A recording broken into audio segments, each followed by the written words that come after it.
Dear parents and my dear students, wishing you all 79th Independence Day celebrations. వచ్చింది మీ స్పీచ్లో, మీ డాన్స్లో, మీ programme చూడడానికి వచ్చాను. అయినప్పటికీ నేను ఒక రెండు వాక్యాలు మీకు చెప్పేది ఏంటంటే, ఈరోజు మనం ఇండిపెండెన్స్ డే అంటే స్వాతంత్ర దినోత్సవం జరుపుకుంటున్నాం. అంటే దీనికి గల కారణాలు ఏంటంటే 1608వ సంవత్సరంలో ఆగస్టు 24న మన దేశానికి బ్రిటిష్ వాళ్ళు చిన్న వ్యాపారం చేద్దామని గుజరాత్లోని సూరత్ ప్లేస్కి వచ్చారు. సిటీకి సూరత్కి వచ్చి ఒక ఈస్ట్ ఇండియా అనే ఒక కంపెనీ మొదలుపెట్టి ఈ కంపెనీ ద్వారా ఫస్ట్ పాలు అమ్మడం మొదలుపెట్టారు, టీ పౌడర్ అమ్మడం మొదలుపెట్టారు, ఆ తర్వాత మాంసం అమ్మడం మొదలుపెట్టారు. చిన్న చిన్న వ్యాపారాలని మొదలు పెట్టుకుంటూ వాళ్ళు ఎదుగుతూ పైకి వెళ్తూ 1608వ సంవత్సరము అఫీషియల్ డేట్ ఇది ఆగస్టు 24న వచ్చిన వీళ్ళు 1757కి వచ్చే వరకు మన దేశాన్ని పరిపాలించే పరిస్థితికి ఎదిగారు వాళ్ళు. మన దేశంలోనే 1757లో మన దేశాన్ని ఆక్రమించి తీవ్రమైన చిత్రహింసలకు ఇబ్బంది పడడం జరిగింది మనము. దీంతో పాటు ఈ స్వాతంత్రం రావడం కొరకు 1857 నుంచి మొదలు పెడితే 1945 వరకు వివిధ రకాలుగా ఎంతోమంది పోరాడారు. సుమారుగా 190 ఏళ్ళు బ్రిటిష్ వాళ్ళు మన దేశాన్ని పరిపాలించారు. ఆఫ్టర్ 1947 ఇండిపెండెన్స్ డే వచ్చిన తర్వాత అప్పటికి ఇంతమందికి ఒక అమ్మాయి చెప్పింది అబౌట్ మహాత్మా గాంధీ. ఆ టైంలో స్వాతంత్రానికి సొంతంలో మనం ఏదైనా రాజ్యాలు కావాలన్నా ఏదైనా గెలవాలంటే యుద్ధాలు చేసి అవతల రాజును బంధించడమో అవతల వాళ్ళను చంపుతేనో అప్పుడు వాళ్ళ రాజ్యం మనకు వచ్చేది. బట్ దీన్ని వైలెన్స్ అంటారు. వైలెన్స్ అంటే చంపుకోవడము, నరుక్కోవడము, గెలిచిన విజయం అనేది అప్పుడు ఉండేది. బట్ మహాత్మా గాంధీ ఎంచుకున్నటువంటి విధానం ఏంటంటే ఎవరిని కొట్టలేదు, ఎవరిని తిట్టలేదు. ఆ టైంలో మనకున్న వనరులను బట్టి వాళ్ళు బ్రిటిష్ వాళ్ళు మన విషయంలో ఏదైనా స్వాతంత్ర పోరాటం కొరకు మనం అడిగినప్పుడు ఒక చెంప మీద కొట్టి ఇంకో చెంప చూపించనేటువంటి సిద్ధాంతంతో అప్పుడు వేయండి. అందరూ ఉపయోగించే ఆయుధం ఏంటంటే యుద్ధం. బట్ నాన్ వైలెన్స్, యుద్ధం చేయకూడదు, ప్రేమతోటే గెలవాలనేటువంటి సిద్ధాంతంతో మహాత్మా గాంధీ ఆ రోజులలో స్వతంత్ర ఉద్యమం అనేది నడిపించడం జరిగింది. He was the leader of all the freedom fighters of India. He is not only the leader but he is the leader of all the freedom fighters of India. ఆ విధంగా మనము ఆ రోజులలో ఈ స్వతంత్రం తేవడానికి గల రిస్క్ అలా తీసుకోవడం జరిగింది. ఇప్పుడు అంటే అలాంటి ఏం జరగడం లేదు. So this is the part of independence day. Come to the point of schools.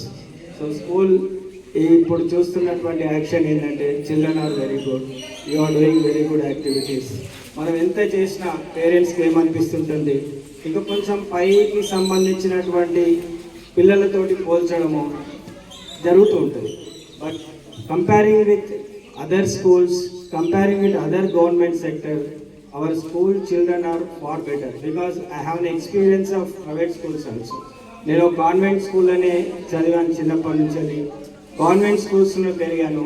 ఇప్పటికీ కూడా నాకు కాన్వెంట్ స్కూల్స్లలో పనిచేస్తూనే ఉంటాను. అంటే ఇలాంటి సందర్భాలలో ఎన్నోసార్లు చూస్తుంటాను. వాళ్లకు మన పిల్లలకు పెద్దగా తేడా ఏమీ ఉండలేదు. They are very good. And అదేవిధంగా ఈ పిల్లలు కూడా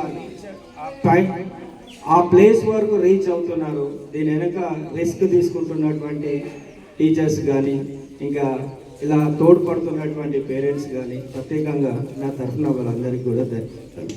మరింత యాక్టివిటీస్ మనం ఇంకా పెంచుకుందాం. ఏది కూడా మనం ఇక్కడ వరకే ఇక చాలు అనే బేస్లో ఎప్పుడు కూడా ఆలోచించద్దు. ఇప్పటికీ నాకు కొన్ని పాయింట్ అవుట్ చేస్తూనే ఉన్నాను. ఇప్పుడు డాన్సెస్ చేస్తున్నారు, self dance. So they need a work.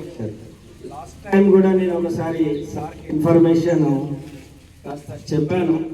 ఒకసారి ఈ 26th జనవరి వచ్చే వరకు ఒక వన్ మంత్ బిఫోర్ మీరు ఏం చేయండి అంటే ఒక ట్రైన్డ్ డాన్స్ టీచర్ని పెట్టండి ప్రత్యేకించి. వాళ్ళకి సంబంధించిన ఫినాన్షియల్ యాక్టివిటీస్ ఉంటే దాన్ని నేను మీకు సహాయం చేస్తాను తప్పనిసరిగా.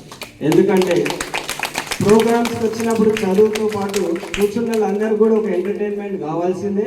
రెండోది ఏంటంటే వాళ్ళతో కూడా ఆ నైపుణ్యం ఉండాల్సిందే. మన పిల్లగాడు వేరే స్కూల్ పోతే ఆ టీచర్లు కూడా వీళ్ళని అప్రిషియేట్ చేయాల్సినటువంటి పరిస్థితి ఉండాలి. ఇప్పటికీ కూడా నాకు మీరు సార్ వాళ్ళు చెప్పారు, కొంతమంది పిల్లల్ని లింగంపల్లికి మన ఊరు నుండి షిఫ్ట్ చేశారు.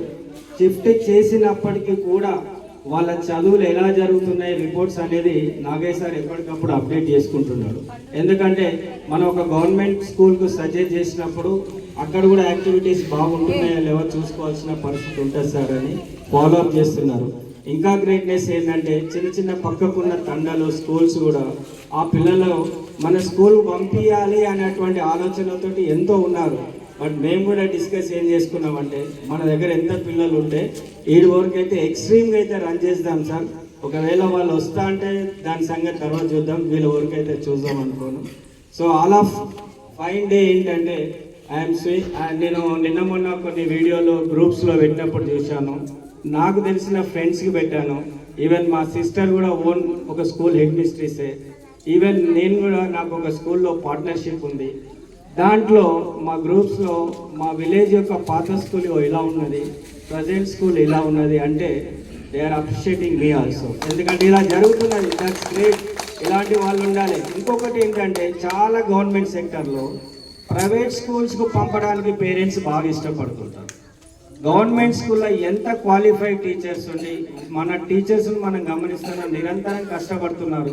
ఇలా కష్టపడే టీచర్లు ఉన్న ఆ పేరెంట్స్కు కొంతమందికి ఫ్యాషన్ అయిపోయింది. ఎందుకంటే గవర్నమెంట్ స్కూల్ ప్రైవేట్ అని, అక్కడ కన్నా కూడా విద్యావంతులైన ఉపాధ్యాయులు గవర్నమెంట్స్లో ఉంటారు అనేది 100% నమ్మకం నాకు. మీరు కూడా దాని గురించి ఆలోచించండి ఎప్పటికైనా.